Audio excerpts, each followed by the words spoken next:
Bismillahirrahmanirrahim. Assalamualaikum warahmatullahi wabarakatuh. Selamat siang Bapak Ibu peserta yang saya hormati. Sebelum kita melanjutkan ke materi penilaian keterampilan, terlebih dulu nanti kita akan sedikit review tentang LK yang sudah kita laksanakan. Tapi sebelumnya semoga kita di kegiatan ini hari ini selalu mendapatkan ridho dari Allah Subhanahu wa taala, diberikan kemudahan dalam melaksanakan aktivitas kita. Amin. Baik Bapak Ibu, untuk penilaian kepengetahuan, karena kemarin LK-nya berkaitan dengan membuat kisi-kisi dan membuat soal, maka nanti review saya hanya berkisar pada ini aja, tidak usah lama-lama. Kita nanti akan kuatkan gitu aja, jadi biar tidak malah tambah bingung. Tapi saya yakin setelah saya melihat hasil LK Panjenengan itu sudah bagus.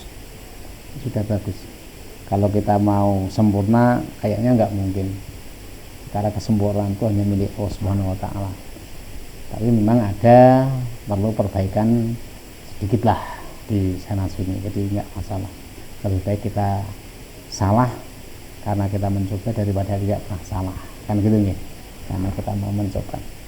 Baik Bapak Ibu, langsung saja kembali ke sini, bahwa penilaian kita itu, pengetahuan itu ada ini, ada tertulis ya, yang sedang kita kerjakan di LK itu adalah ini, tulis ini. Nah, tulis ini berkaitan dengan bentuk soal, ada pilihan ganda, benar salah, menjodohkan, isian dan uraian. Tapi kelihatannya di LK hanya minta satu menjodohkan, pilihan ganda, karena memang pilihan ganda itulah satu instrumen soal yang dianggap paling sulit, karena harus memilih opsi yang mungkin. Baik Bapak Ibu, kita akan langsung kembali lagi ke sini, bahwa ketika kita mau membuat instrumen penilaian atau soal, kita perlu memahami minimal kompetensi dasar. Kompetensi dasar kemudian diturunkan kepada IPK, indikator pencapaian kompetensi. Nah, dua hal inilah yang nanti akan kita buat rujukan membuat indikator soal ya, yang kita buat. Nah, dari kisi-kisi dari kompetensi dasar inilah nanti kita akan turunkan menjadi kisi-kisi. Nah, bagaimana kisi-kisi yang baik ya, kita akan lihat nanti. Baik Bapak Ibu, saya akan lihatkan dulu ini. Pertama ini, jadi contohnya ini ya, kemarin ini. Kemarin ada yang tanya tentang level. Bapak Ibu, hot itu memang kategorinya ada di sini karena ada levelnya, sehingga kita tahu apakah ini mod atau hot. Sehingga ketika tidak ada ini, maka itu biasa. Itu yang membedakan hanya itu. Nah, berkaitan dengan tugas panjenengan, mau ada ini atau tidak, saya kira nggak ada masalah. Tapi kalau ada harus disesuaikan, kan gitu. Kalau ada harus disesuaikan. Nah, kenapa? Karena memang format ini sudah saya sampaikan, ketika panjenengan tidak dengan format ini, dengan format yang ada di panduan, panjenengan bisa membuat format sendiri dengan catatan aspek-aspek yang dibutuhkan itu tidak dikurangi. Termasuk identitas, kalau ini belum komplit ya monggo dikompliti gitu nggih. Oke, kita akan mulai di kompetensi dasar. Jadi kompetensi dasar ini kembali lagi kita tidak boleh ngowah-ngowah, tidak boleh merubah, karena ini sudah masuk di dalam kitab suci kurikulum. Dari sononya sudah seperti ini. Kemudian materi pokok, kembali lagi menentukan materi pokok Bapak Ibu cukup mengopi dari KD ini Bapak Ibu, KD 3 ini, copy, klik, dipindah ke materi pokok. Nah, setelah dipindah ke materi pokok, kata kerjanya atau kompetensinya jenengan buang. Memahami hukum bacaan idgham bi gunah, idgham bila gunah dan iqlab. Di sini dibuang kompetensinya menjadi hukum bacaan idgham bi gunah, idgham bila gunah dan iqlab. Nah, ini materi pokok ini. Perkara nanti mau dibuat sub materi lagi boleh, karena untuk nanti membuat indikator nggak masalah. Tapi materi pokoknya ini komplit. Ya. Nah, ini kan, misalnya ini memahami arti dan isi kandungan hadis tentang silaturahim. Dibuang saja memahaminya, arti dan isi kandungan hadis tentang silaturahim. Terutama di sini stressingnya diriwayatkan oleh Bukhari dan Muslim dan Anas. Jadi nanti ini yang dipakai. Ya. Kemudian level ini nanti kita belakang saja. Kita belakang saja untuk menentukan apakah ini level 1, 2, 3 atau level 6. Kemudian indikator. Nah, indikator ini adalah merujuk dari materi pokok. Syukur-syukur nanti materi pokok ini sudah dibuat sub-sub materi, akan menjadi indikator-indikator. Kalau tidak, indikator soal ini kita melihat di indikator pencapaian kompetensi boleh. Karena apa? Indikator soal ini adalah mengimplementasikan indikator kompetensi. Jadi indikator kompetensi itu kita buatkan soal, kita buatkan indikator soal, dan kita buatkan soalnya. Nah, gitu. Jadi urutannya kayak gitu.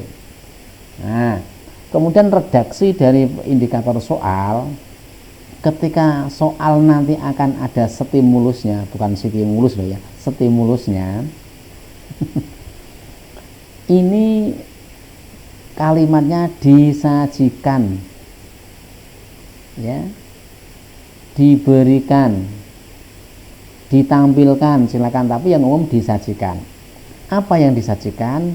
Dijelaskan. Disajikan potongan ayat tentang apa aja, ini belum komplit. Disajikan potongan ayat tentang silaturahim, atau gitu. Karena ini stresnya bukan silaturahim, nanti pada bacaan tajwidnya, maka cukup disajikan potongan ayat, siswa dapat menyebutkan bacaan idgham bi gunah. Ini ceto, jelas menyebutkan bacaan idgham bi gunah.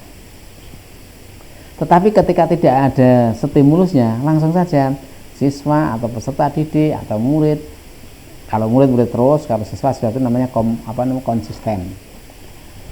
Siswa dapat menyebutkan bacaan idgham bi gunah. Udah gitu aja. Oke, sama dulunya. Disajikan potongan hadis tentang apa? Disajikan gambar tentang apa?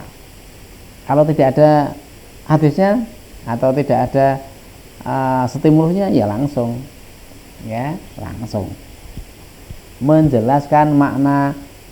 Nah, itu langsung. Jadi redaksi indikator ini adalah juga harus diperhatikan. Redaksinya, kemudian kompetensinya untuk apa? Oke, bisa diterima, nggih. Nah, sekarang kita akan kembali ke sini atas. Bapak Ibu, saya sudah menyontek 1-2 dari pekerjaan panjenengan, tapi punyaan siapa tidak ada namanya di sini. Ya apa-apa, kita buat contoh. Nyuwun sewu, saya mohon izin untuk membuat contoh. Semoga contoh ini benar. Kalau tidak benar nanti ya jangan ditiru. Tapi tujuan saya bukan apa-apa, tapi bagaimana membuat kisi-kisi yang sudah Bapak Ibu buat. Yang pertama, ini mana ini ya? Kompetensi dasar. Kembali kita tidak boleh ngowah-ngowah ini ya, tidak boleh merubah ini. Jelas menganalisis keterampilan satu gaya renang. Materi pokoknya keterampilan satu gaya renangnya bagus. Ini penyusunan pembuatan materi pokok sudah bagus. Indikator percaya IPK-nya merinci berbagai jenis. Merinci itu gimana nanti? Ini indikator kompetensi. Indikator kompetensi KKO-nya itu harus dapat diukur. Merinci itu bagaimana? Apakah tidak lebih menyebutkan jenis gaya dalam renang? Itu kan lebih enak kan? Ya, merinci ini diganti, misalnya diganti menyebutkan jenis gaya dalam renang, kan lebih enak. Jadi jangan apa ya, jangan mempersulit kalimat-kalimat. Kalau bisa dipermudah kenapa harus dipersulit, kalau bisa dipersulit kenapa dipermudah, kan gitu ya. Terus indikatornya, peserta didik dapat menyebutkan 4 macam gaya dalam renang, kemudian memasukkan jawaban tersebut dalam 4 buah kolom yang tersedia. Ini berarti ya, satu indikator soal ada ke kompetensi 2. Bapak Ibu perhatikan sekali lagi, setiap kompetensi, setiap indikator hanya ada 1 kompetensi. Ingat. Ketika ada 2 seperti ini, satunya menjawab, satunya memasukkan, bagaimana kita mau memberikan penilaian nanti? Harusnya 2. Kalau seperti bentuknya seperti ini, nanti soal nomor 2, soal nomor 3, ya bentuknya harus seperti itu. Nah, gitu nggih. Ini konsisten. Jadi satu indikator hanya ada satu kemampuan atau kompetensi. Ya, kita lihat soalnya. Soalnya bentuknya isian. Wow. Ini yang satu menjodohkan. Nah, ini ternyata tidak memperhatikan perintah dari LK. Ya, berarti ini tidak mengindahkan perintah dari LK, tapi nggak masalah. Kita akan lihat contoh soalnya saja, nggak apa-apa. Mumpung ada yang berbeda. Sebutkan 4 jenis gaya dalam renang, kemudian masukkan dalam 4 kolom yang tersedia. Ini ada 2 perintah, artinya 2 kompetensi. 1 menyebutkan, 1 masukkan dalam kolom. Ketika ada ujian soal urian isian seperti ini, berarti kan isinya ada 2 kan, siji masuk ke, yo nak masuk ke itu benar atau tidak, gimana? Nah, itu kan ada nilainya sendiri. Maka nanti soal kedua, ketiga, keempat, gaya modelnya seperti ini. Jadi caranya itu apa? Bobot soalnya itu sama. Jangan yang satu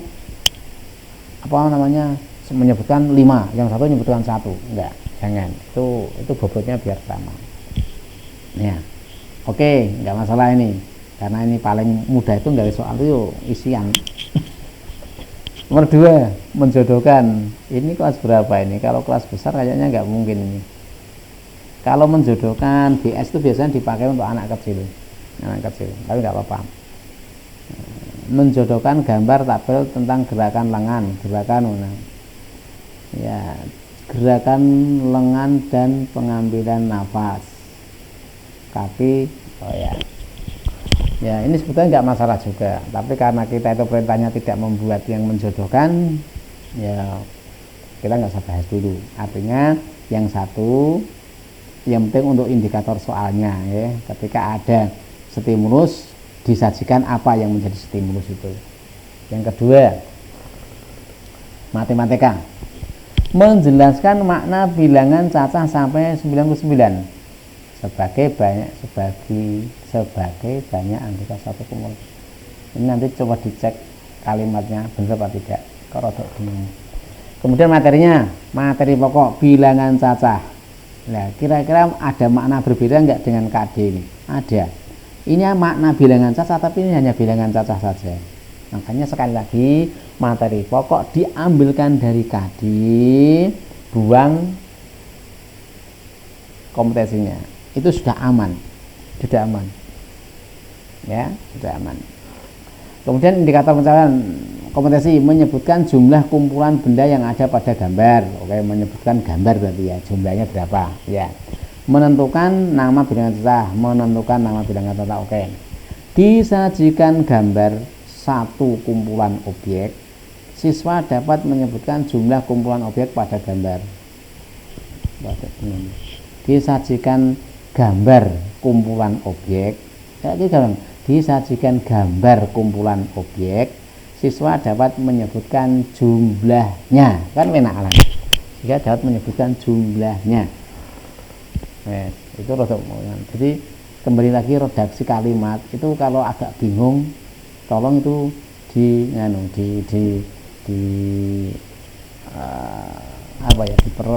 perasaan ini kan kadang terasa kok rodok ya, orang enak ya.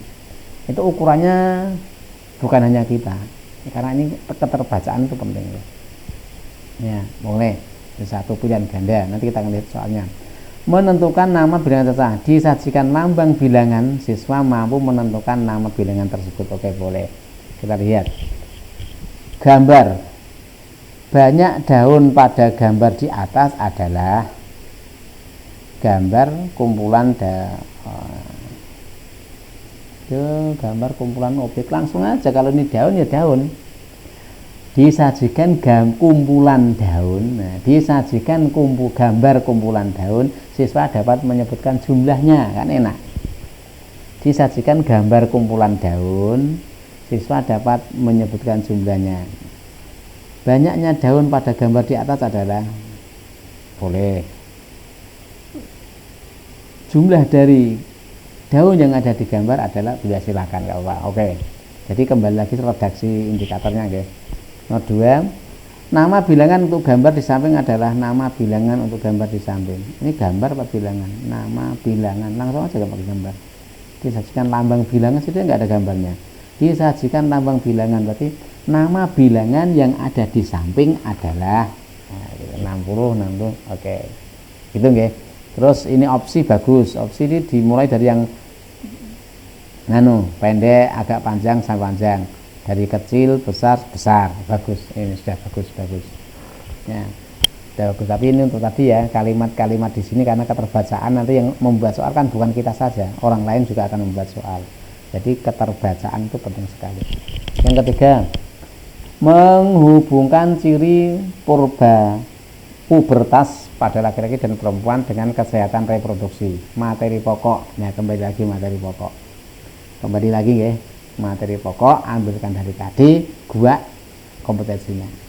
Baru setelah dari materi pokok ini ada submateri, silakan, karena nanti ada kaitannya dengan membuat tadi. Ya, submateri itu yang kemarin dalam pembuatan indikator itu materi apa wis ngata ulang, materi apa itu yang itulah yang namanya submateri. Ya, misalnya mau memahami tentang wudu, ya apa submateri, rukun wudu, syarat wudu, yang membatalkan wudu, dasar wudu. Nah, itulah. Itu submaterinya. Menganalisis ciri-ciri pubertas pada laki-laki. Oke. Disajikan tabel ciri perkembangan manusia, peserta didik dapat menganalisis ciri pubertas pada remaja laki-laki. Perhatikan ciri perkembangan manusia berikut. 1, 2, 3, 4, 5. Ciri perubahan fisik yang terjadi pada remaja laki-laki pada masa pubertas ditunjukkan oleh nomor. Ini nggak menganalisis nih Pak. Ciri perubahan fisik yang terjadi pada remaja laki-laki pada masa pubertas ditunjukkan nomor. Ini kan hanya ingatan ini. Hanya ingatan ya. Jadi disajikan tabel, siswa dapat menentukan ciri pubertas pada laki-laki. Nggak usah menganalisis, memang bentuknya soal apa dari ini kayaknya puber itu ciri-cirinya apa, tapi sudah ada di sini, berarti kan hanya mengingatkan saja, langsung saja. Jadi disajikan tabel ciri perkembangan manusia, peserta didik dapat menentukan ciri puber pada anak. 1, 2, 3. Oke. Nah, ini sudah lumayan, sudah bagus. Cuma untuk materi pokoknya materi pokok dikembalikan semua, diperhatikan semua. Materi pokok itu dari tadi. Kemudian keterbacaan, kemudian satu indikator ada satu kompetensi, jangan dirubah. Kemudian bobot soal itu disamakan antara soal 1, 2, 3, 4. Oke, saya kira itu sedikit. Pada umumnya sudah bagus semua, tinggal memang ada sedikit perubahan atau perbaikan terutama pada redaksi dalam indikator atau soal yang memang perlu banyak latihan. Terima kasih. Saya kira assalamualaikum warahmatullahi wabarakatuh.